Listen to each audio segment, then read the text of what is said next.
It is the SMT Media Network. Let's talk the association here. We're going to talk about the Celtics and the Cavs. The Celtics pull out the win away at Cleveland in pretty convincing fashion. The Celtics got the lead early and got out ahead, and they built and padded a nice little lead. I think at one point, the Celtics were up by 20 points. So they established themselves early on. They had the pace, we had the execution, they were getting offensive rebounds, they were getting like all types of second chances. The Cavs put themselves in a position to not really be able to win this game unless the Celtics were going to give it away, and they were able to hold them off. All right, so I watched most of the game. Let's discuss it. Let's see how the teams did, individual efforts, and what this means for the teams moving forward.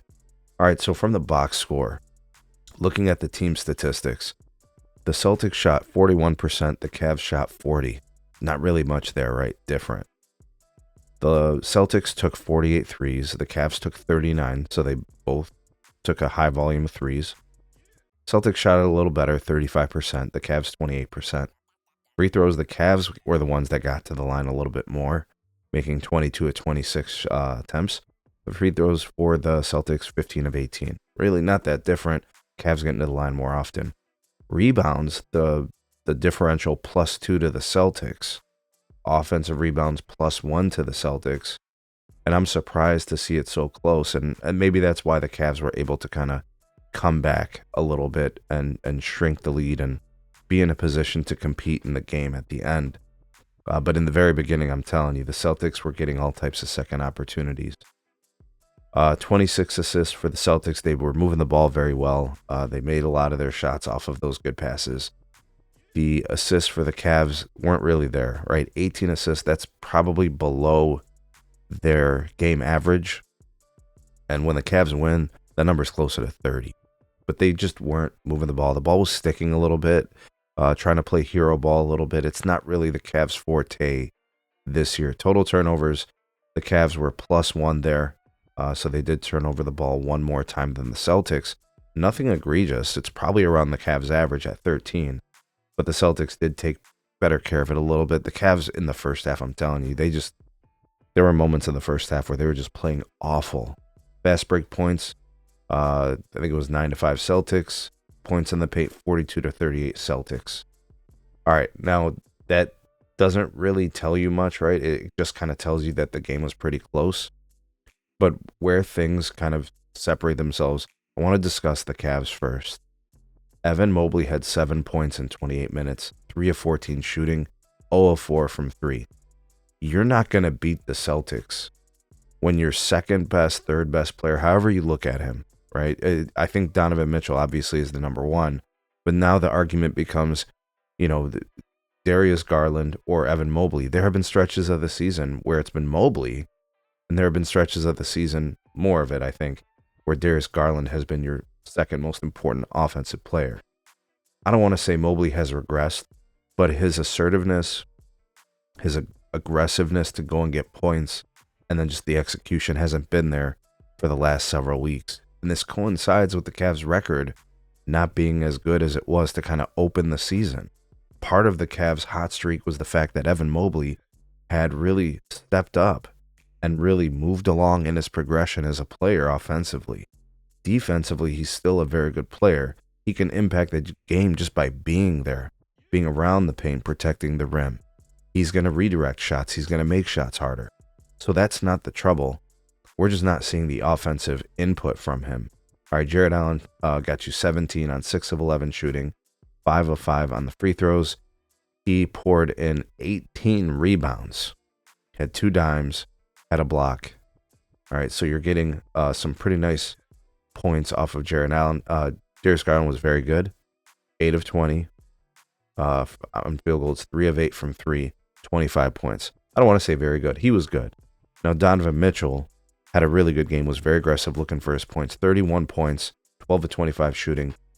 From 3, I think he was 4 of 14. He had about 5 turnovers. I would say that that's not good, right? That is a lot of turnovers. You got to get that down. He added in 2 steals. He made some great plays. He had 6 assists. He had 10 rebounds, right?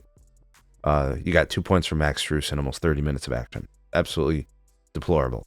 You can't play that much and have so little impact on the game at home. Maxter's traditionally does offer you so much more offensively, especially in games where he plays almost 30 minutes. Niang played 25, got you 6 points. He was awful. Sometimes he just doesn't look like he belongs on an NBA floor. I don't know what it is about him. If he's hitting threes, it's great. If he's not, he's useless. Karis LeVert, scoreless in 17 minutes. He's obviously going to need some time to kind of get back into game shape and get back in the flow of things. He's been injured. Ty Jerome played 15 minutes, got you 5 points. He typically plays a little bit more. Not sure why he wasn't able to be a little more effective. Sam Merrill off the bench was really all you had from the Cavs, right? He was pretty good. 3 of 5 shooting, 3 of 5 from 3, 12 points. And, taking on the defensive assignment, trying to guard, Tatum or Brown or these guys, very, very tough. And then speaking of those guys, shouts to them. They executed, especially in the first half. Tatum, 22 points in 35 minutes. Kristaps Porzingis, 19 points in 35 minutes. Cavs did a nice job of containing him. 7 of 20, overall 1 of 6 from 3. Tatum, 3 of 11 from 3. Drew Holiday didn't give you much, 6 points in 26 minutes, 1 of 6 in field goals. Derek White got you 20. It was the Derek White show, 6 of 12 from 3. Really, if you want to talk about the game, it was really the Derek White game, right? He was the one that was really doing a nice job.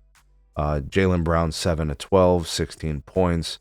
He also added in 9 rebounds. He was the rebound leader. I think actually it was Horford. Speaking of Horford, he had 10 rebounds. He had 13 points, 5 of 12 shooting, 3 of 9 from 3. He kind of hurt you too at moments hitting some shots. Peyton Pritchard, 3 of 7 from 3, 9 points in 29 minutes of action.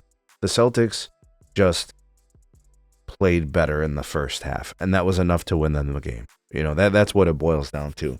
Now I want to talk about the Cavs, because the Celtics, they're up and down a little bit, and we could make a video about them, but really this is about the Cavs. The Cavs have been having a really good season, and if you look at kind of like the first 20 or 30, we'll call it the first 30 games, the Cavs looked like the dominant force in the league. It was them and the Thunder.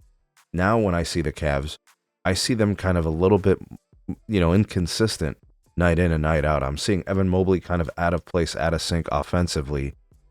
He did have an injury. He's been back for several weeks now. I'm not really sure if it's anything lingering. I don't know if it's a confidence thing. But if the Cavs are going to make noise in the playoffs, if they're going to really ramp up and make a run at this, if they're going to beat the Boston Celtics and, the New York Knicks, and the better teams in the East, forget the Thunder and the Rockets and the Grizz in the West. It's just not important right now. You need Evan Mobley to be a really, big contributor on the offensive side of the game. There's just no other way. Obviously the defense is there.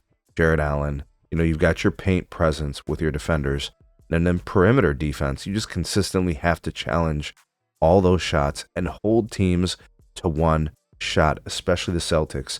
When the Celtics get offensive rebounds and continue to get extra 3-point shots, they're going to kill you. Eventually their shots are going to fall.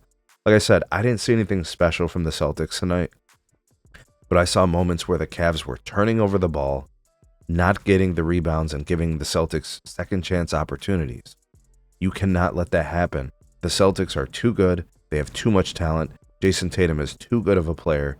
You got Porzingis, you got Brown. You have guys that can make you pay. You cannot let them do that. Get those second chance opportunities. You have to hold them to one shot, get the rebound, and then run your offense on the other side and get more from Evan Mobley. Hopefully these things start to turn around for the Cavs. I'm sure Kenny Atkinson sees it, probably trying to figure out his rotation. They've had a couple guys out in Dean Wade, and I think they've got another injury, and it's slipping my mind. Okoro, Isaac Okoro.